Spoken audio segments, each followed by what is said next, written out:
Hello mga anak, good morning. Andito ako sa aking pananim na palay. Matagal akong hindi pumarito kasi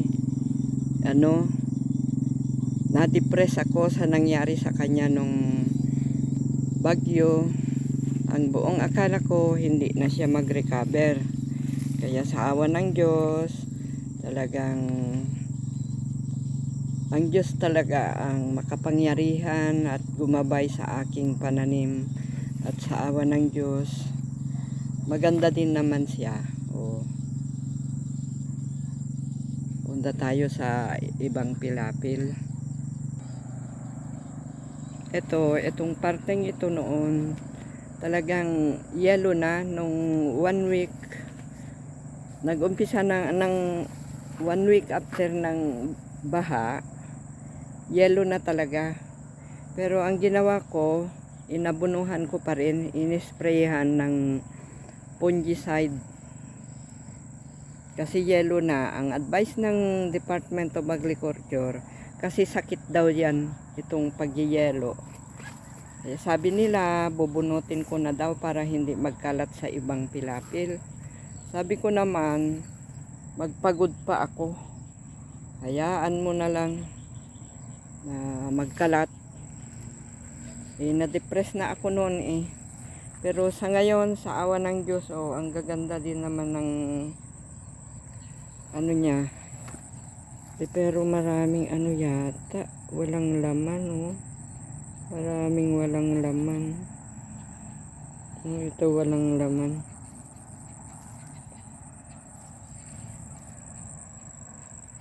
Sana nga magabayan na.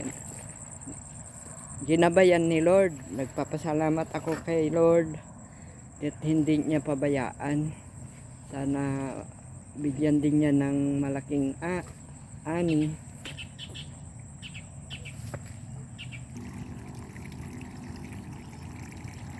Ito, tuloy-tuloy pa rin ng tubig talaga. Kaya hindi ka pwedeng magpunta sa gitna. Maagos ang tubig.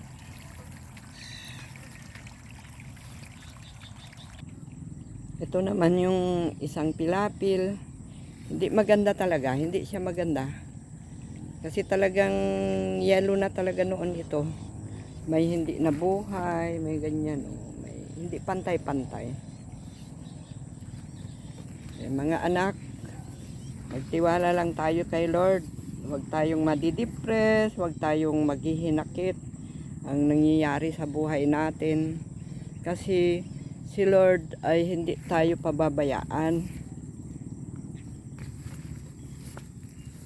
Sa awa ng Diyos, laking pasalamat ko sa aking palay na hindi ko talagang pinupuntahan kasi na-depress ako talaga. At sa awa ng Diyos, mahaba naman ng kanyang ang hahaba. At sana ay may laman, parang walang laman yata ito. Ano ba yan?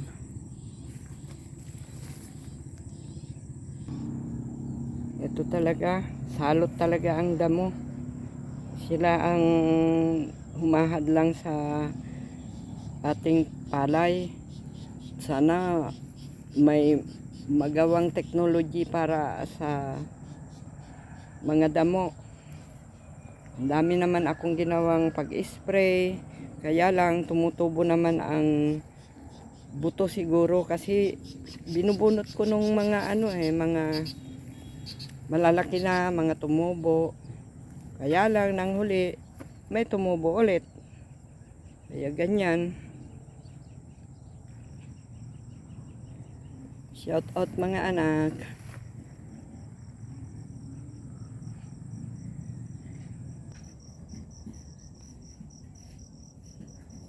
Ito naman ang aking isang pilapil.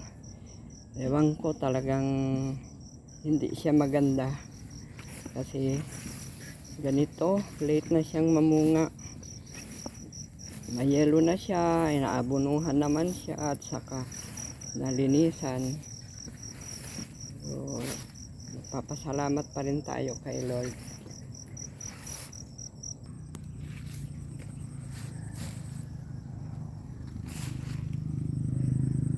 Shout out mga anak. Salamat sa suporta nyo sa mami nyo. Sana hindi kayo magsasawa manunood sa aking mga videos.